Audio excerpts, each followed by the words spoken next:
Hola, hoy vamos a analizar el capítulo 17 del libro de Hechos. Continúa el viaje de Pablo a la región de Tesalónica. En esta región él estuvo por muy poco tiempo, casi menos de un mes, y consolida una iglesia a pesar de las dificultades y problemas. Él logra consolidar una iglesia. Más adelante veremos en el libro de Tesalonicenses todos los consejos y las palabras de ánimo que le daba el apóstol Pablo a los ciudadanos de esta región. Luego Pablo se dirige a la región de Berea y allí veremos un tipo diferente de personas, una cultura diferente tenían ellos, que analizaban siempre todas las escrituras conforme a lo que les iban enseñando. Ellos iban comparando en las escrituras si realmente era lo correcto, era lo que se les estaba enseñando conforme a lo que estaba escrito.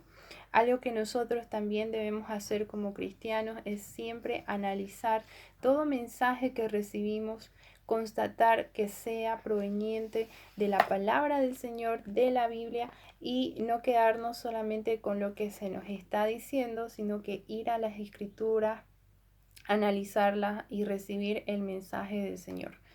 También veremos que llega Pablo a una región muy cultural, es la región de Atenas. Allí vamos a aprender un poco más de la cultura griega y lo que ellos tenían como creencias, pero lo más importante que debemos rescatar es justamente lo que está escrito en la palabra, que es lo que dice Pablo, lo que hace Pablo al enfrentarse con esta sociedad, con este tipo de cultura. Es una cultura totalmente idólatra, llena de idolatría, de paganismo. Y hoy también nosotros como cristianos nos enfrentamos a una sociedad muy similar, llena de religiosidad. Y es por eso que podemos rescatar y podemos aprender de este capítulo que es necesario para nosotros ser esos valientes como Pablo, que se enfrenta a esta sociedad con la palabra, con testimonio y por supuesto presentando el Evangelio. Nosotros hoy también nos enfrentamos a una sociedad llena de religiosidades, que ha perdido muchos valores, ha perdido los principios y se ha desorientado en cuanto al orden de prioridades.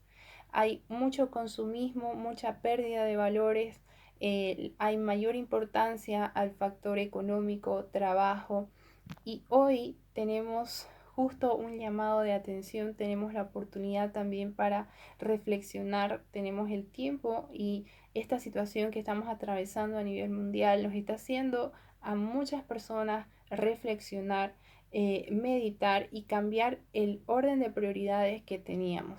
Estamos volviendo nuevamente al orden establecido por Dios, estamos volviendo a darle el valor a la familia, y por supuesto está despertando el valor que tenemos que darle a Dios como primero, como primordial en nuestra vida.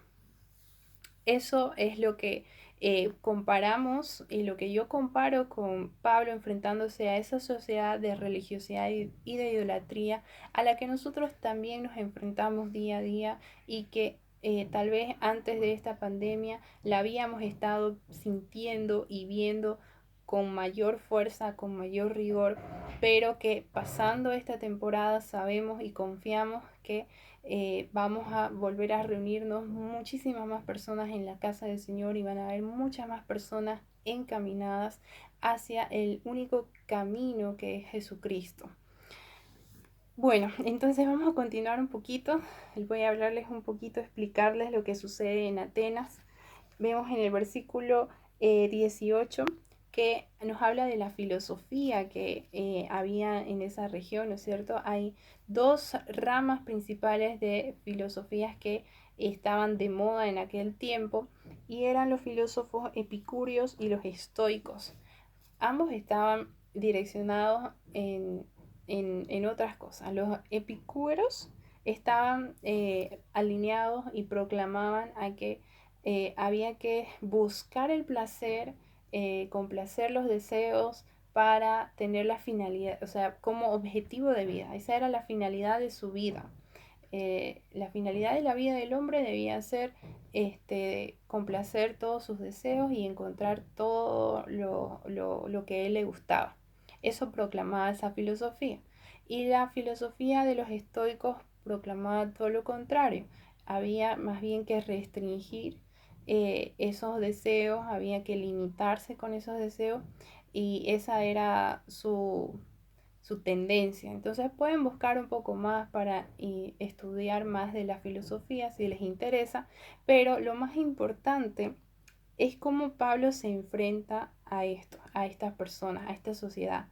Él vio que había muchos templos, muchas esculturas, muchos dioses y había también una escultura, una inscripción. En el versículo 23 encontramos que dice, había un altar con una inscripción que decía a un Dios desconocido. Podría ser que se tratase justamente del Dios que ellos no veían, pero también podía tratarse de, eh, de tratar de acoger a todos los extranjeros que venían. Y entonces a los dioses que ellos no conocían tenían ahí su espacio y era una forma de integrar a todos los extranjeros que acudían a esa región.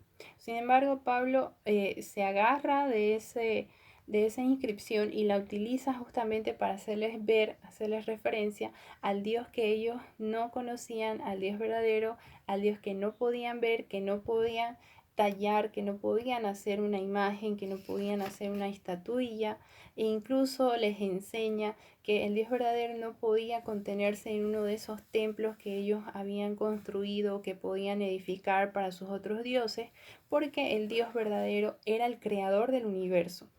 Por tanto, su magnitud, su tamaño, su alcance de él era tan grande que no podría quedarse concentrado en un templo.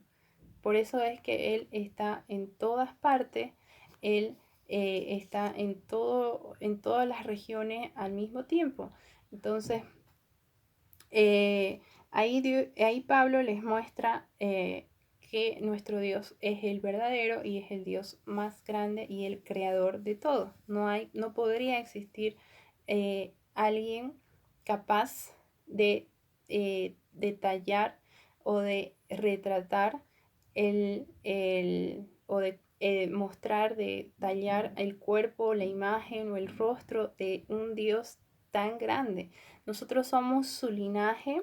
Él les hace referencia a que nosotros somos su linaje, que nosotros somos el resultado del ingenio de ese Dios. Entonces no podríamos nosotros utilizar ni el oro, ni la plata, ni la piedra para utilizar con nuestro ingenio, tratar de tallar a un Dios que es indescriptible en cuanto a forma, en cuanto a espacio físico. Él les explica todo esto y por supuesto, como todo sermón que dio Pablo, les habla de la resurrección de Jesucristo. Y esto es algo que también está en controversia con ellos en ese tiempo, porque ellos no creían, esa sociedad no creía en la resurrección física. Podían creer en la resurrección espiritual, pero jamás aceptarían una resurrección física. Por eso se rieron de Pablo y no lo tomaron en serio, le hicieron burla y le dijeron que no, que en otra ocasión hablamos de eso porque nada que ver lo que me estás diciendo ahorita, Pablo. Prácticamente eso fue lo que le dijeron a Pablo en aquel tiempo, pero esos fueron los filósofos, ¿no? Hubo mucha gente que le escuchó, que recibió el Evangelio, que recibió a Jesucristo, que también pudo ser rescatada, que pudo ser salvada. Y ahí se nombra en la Biblia, ¿no?, que se reunieron algunas personas, se unieron a Pablo y creyeron. Entre ellos estaban Dionisio y también una mujer llamada Dámaris y otros más. Entonces, todo lo que hizo Pablo nunca fue en vano y justamente nosotros también aprendemos de eso. Todo lo que se hace en el Señor nunca va a ser en vano.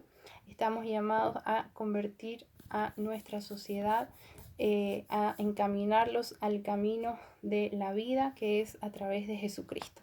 Nos vemos en el siguiente video. Estudiamos este capítulo en casa.